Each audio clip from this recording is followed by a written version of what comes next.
Om Shanti. Good morning. 24 जनवरी 2024 की मुरली।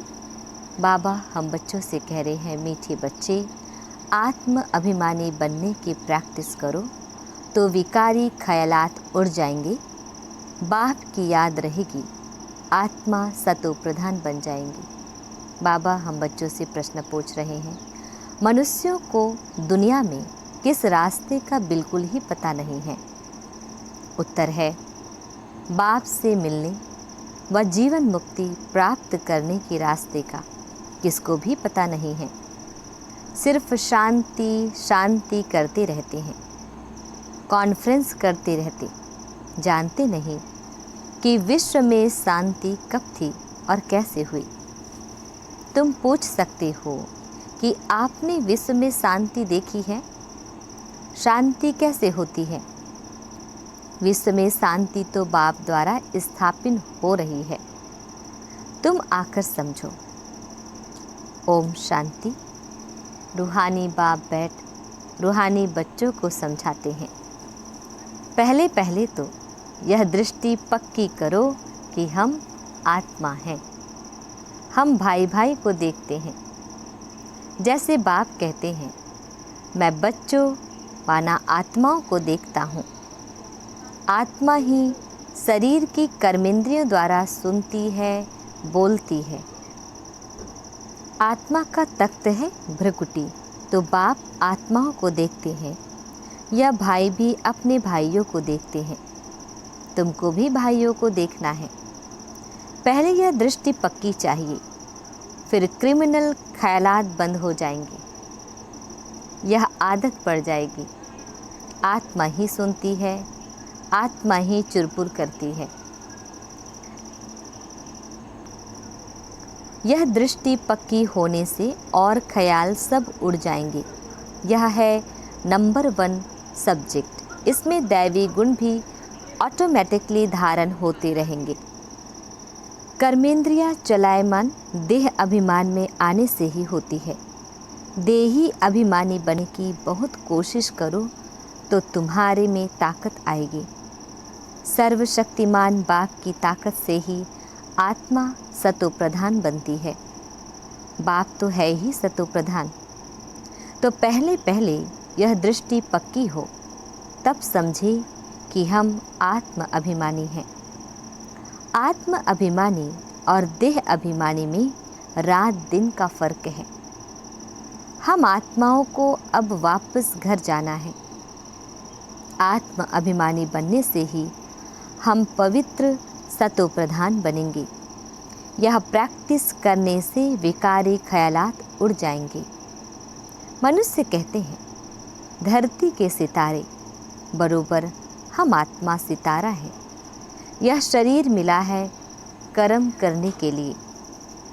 अब हम तमो प्रधान बने हैं, फिर हमको सतो प्रधान बनना है। बाप को आना भी पुरुषोत्तम संगम युग पर है। ऐसे कभी नहीं कहेंगे कि क्राइस्ट के शरीर में आते हैं। वह आते ही रजो प्रधान में है। कोई बुद्ध व क्राइस्ट के तन में भगवान आए, यह तो हो ना सके। वह आते ही एक बार हैं और आते हैं पुरानी दुनिया में नई दुनिया स्थापन करने। तमो प्रधान दुनिया को बदल सतो प्रधान बनाने। वह जरूर संगम पर आएंगे और कोई समय पर वह आ ना सके। उनको आकर नई दुनिया स्थापन करनी है। उनको कहा जाता है हेवनली गॉड फादर। ड्रामा अनुसार संगम का भी नाम है। श्री कृष्ण को तो बाप व पतित पावन नहीं कहेंगे। उनकी महिमा बिल्कुल अलग है। बाबा समझाते हैं, पहले पहले कोई को एम ऑब्जेक्ट समझाओ। भारत में लक्ष्मी नारायण का राज्य था, तो एक धर्म एक राज्य था। आदि सनातन देवी देवता धर्म था। एक ही अद्वैत धर्म था। हेवन स्थापन करना तो बाप का ही काम है। कैसे करते हैं वह भी क्लियर है। संगम पर भी बाप आकर समझाते हैं कि देह के सब धर्म छोड़ अपने को आत्मा समझो। लक्ष्मी नारायण के चित्र पर ही सारी समझानी देनी है। शिव बाबा का चित्र भी है। महिमा वाला चित्र बहुत अच्छा बना हुआ है। यह है ही नर से नारायण बनने की सत्य कथा। राधे कृष्ण की कथा नहीं कहते हैं, सत्य नारायण की कथा। तुमको नर से नारायण बनाते हैं। पहले तो छोटा बच्चा होगा। छोटे बच्चे को नर नहीं कहा जाता है। नर नारायण, नारी लक्ष्मी कहा जाता है। तुम बच्चों को इस चित्र पर ही समझाना है। सन्यासी तो आदि सनातन देवी देवता धर्म की स्थापना कर ना सके। शंकराचार्य तो आते ही हैं रजो प्रधान के समय। वह राजयोग सिखा ना सके। बाप आते हैं संगम पर, कहते हैं बहुत जन्मों के अंत के भी अंत में मैं प्रवेश करता हूँ। ऊपर त्रिमूर्ति भी है। ब्रह्मा योग में बैठा है। शंकर की तो बात ही अलग है। बैल पर सवारी हो ना सके। बाप को तो यहाँ आकर समझाना है। विनाश भी यहाँ ही होता है। लोग कहते हैं विश्व में शांति हो। वह तो होने वाली है, तब बुद्धि में आता है। चित्रों पर तुम अच्छी तरह समझा सकते हो। जो शिव की व देवताओं की भक्ति करते हैं उनको समझाना है, वह झट मानेंगे। बाकी नेचर व साइंस आदि को मानने वालों की बुद्धि में बैठेगा नहीं। दूसरे धर्म वालों की भी बुद्धि में नहीं आएगा। जो कन्वर्ट हुए होंगे वही निकल आएंगे। उनकी क्या फिक्रात करनी है। देवता धर्म वाले व बहुत भक्ति करने वाले अपने धर्म में बहुत पक्के होंगे। तो देवताओं के पुजारियों को समझाओ, बड़े आदमी कभी आएंगे नहीं। समझो बिरला है, इतने मंदिर बनाते हैं। उनके पास ज्ञान सुनने की फुर्सत ही कहाँ है। सारा दिन बुद्धि धंधे में लगी रहती है। पैसे बहुत मिलते हैं तो समझते हैं मंदिर बनाने से धन मिलता है। यह देवताओं की कृपा है। तुम्हारे पास कोई आए तो लक्ष्मी नारायण का चित्र उन्हें दिखाओ। बोलो तुम विश्व में शांति चाहते हो तो विश्व में शांति का राज्य इस दुनिया में था। फलानी तारीख से फलानी तारीख तक सूर्यवंशी राजधानी में बहुत शांति थी, फिर 2 कला कम हो जाती है। इस चित्र पर ही सारा मदार है। अब तुम विश्व में शांति चाहते हो, कहाँ चलेंगे? घर को तो जानते ही नहीं हैं। हम आत्मा शांत स्वरूप हैं। मूल वतन में रहते हैं, वही शांति धाम है। वह इस दुनिया में नहीं है। उनको कहा जाता है निराकारी दुनिया। बाकी विश्व इसको ही कहा जाता है। विश्व में शांति नई दुनिया में होगी।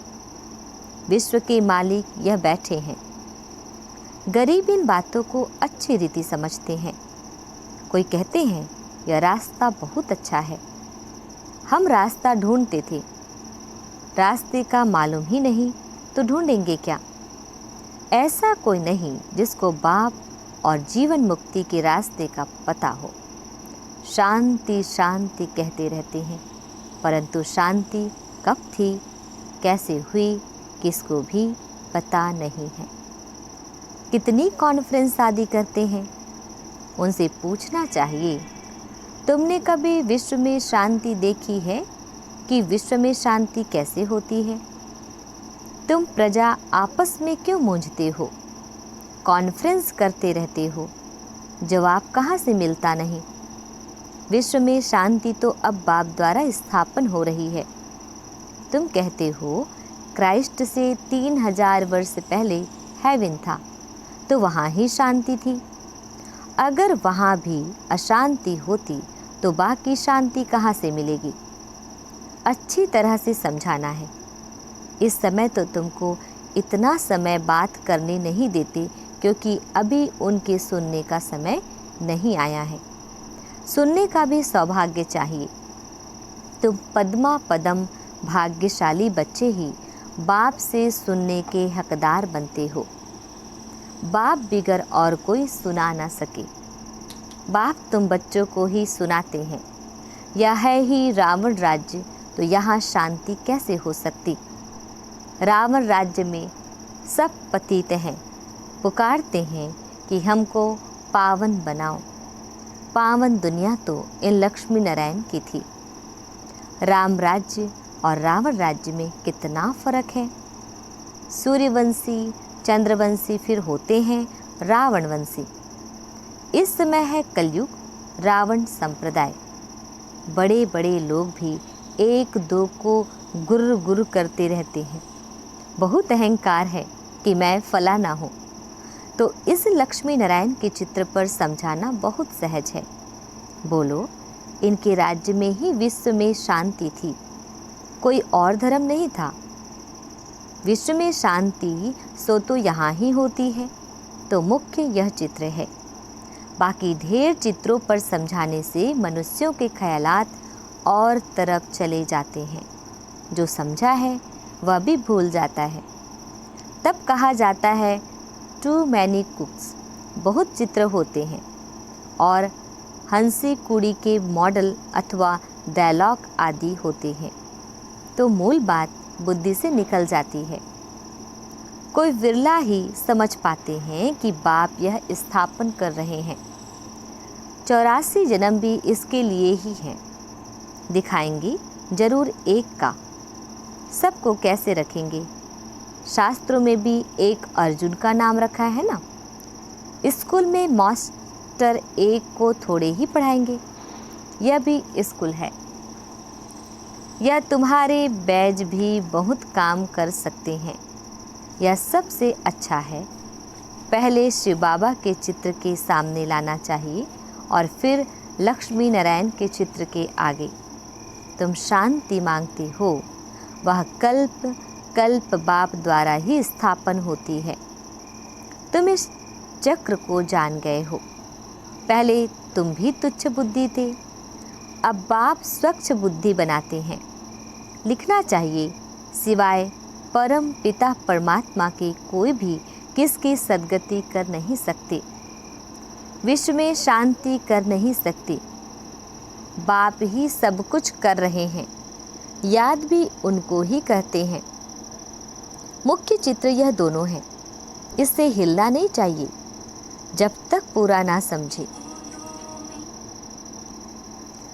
यह नहीं समझा तो कुछ भी नहीं समझा, टाइम वेस्ट हो जाता है। देखो, बुद्धि में नहीं बैठता तो चला देना चाहिए। इसमें समझाने वाले बहुत अच्छे चाहिए। अगर माता हो तो बहुत अच्छा, इसमें कोई नाराज़ नहीं होगा। यह तो सब जानते हैं कि कौन कौन समझाने में तीखे हैं। मोहिनी है, मनोहर है, गीता है, बहुत अच्छे अच्छे बच्चे हैं। तो पहले लक्ष्मी नारायण के चित्र पर एकदम पक्का कराना चाहिए। बोलो, इन बातों को अच्छी रीति समझो, तब शांति की दुनिया में जा सकेंगी। मुक्ति जीवन मुक्ति दोनों ही मिल जाएंगी। मुक्ति में तो सब जाएंगे, फिर आएंगे नंबरवार पार्ट बजाने। समझाना भी भपके से है। नंबर 1 यह चित्र है। विश्व में शांति के मालिक यही थे। यह बातें समझदार की बुद्धि में बैठती है। भल अच्छा अच्छा कहते हैं, पाँव में गिरते हैं, परंतु बाप को थोड़े ही जाना। उनको भी माया छोड़ती नहीं है। बाप जो इतना ऊंचा बनाते हैं, उनको तो कितना याद करना चाहिए। इसलिए बाप कहते हैं, मुझे याद करो तो तुम्हारे पाप कट जाएंगे, सतो प्रधान बन जाएंगे। यहाँ अंदर आने से खुशी में रोमांच खड़े हो जाने चाहिए। मैं यहाँ बनता हूँ। मैं अंदर माना हिस्ट्री हॉल में आता हूँ और इन लक्ष्मी नारायण को देखता हूँ। सामने लक्ष्मी नारायण की ट्रांसलाइट रखी है। इन्हें देखकर बड़ा खुश होता हूँ। ओहो, बाबा हमको यह बनाते हैं। वाह बाबा वाह, लौकिक घर में किसका बाप बड़े मर्तबे पर होता है तो बच्चों को खुशी होती है, मेरा बाप वजीर है। तुमको कितनी खुशी होनी चाहिए कि बाप हमको यह बनाते हैं, परंतु माया भुला देती है, बड़ा सामना करती है। तुम बच्चों को बहुत खुशी रहनी चाहिए, दैवी गुण भी धारण करने चाहिए, आत्म अभिमानी भाव। भाई भाई को देखो तो स्त्री को भी आत्मा के रूप में ही देखेंगे, क्रिमिनल आई होगी नहीं।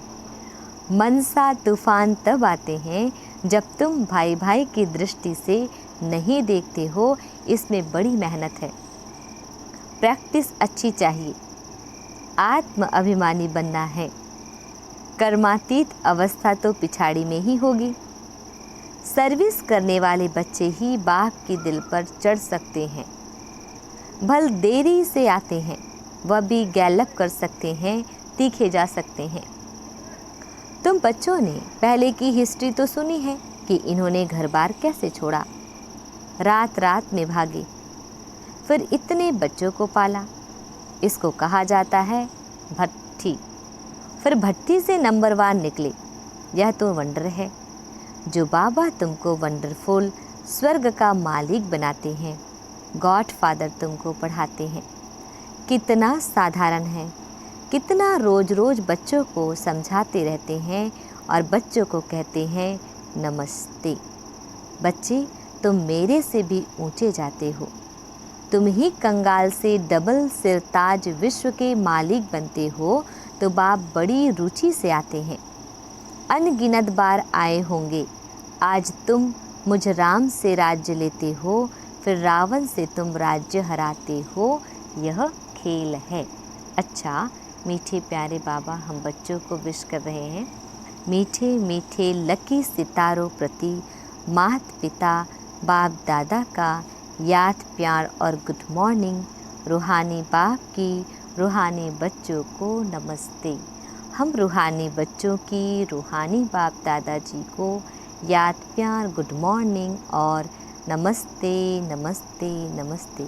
शुक्रिया मीठे प्यारे बाबा, आपका लाख लाख शुक्रिया। आज हम बच्चों को धारण करना है, फर्स्ट पॉइंट है, आत्मा को सतोप्रधान बनाने के लिए एक सर्वशक्तिमान बाप से ताकत लेनी है। देही अभिमानी बनने का पुरुषार्थ करो।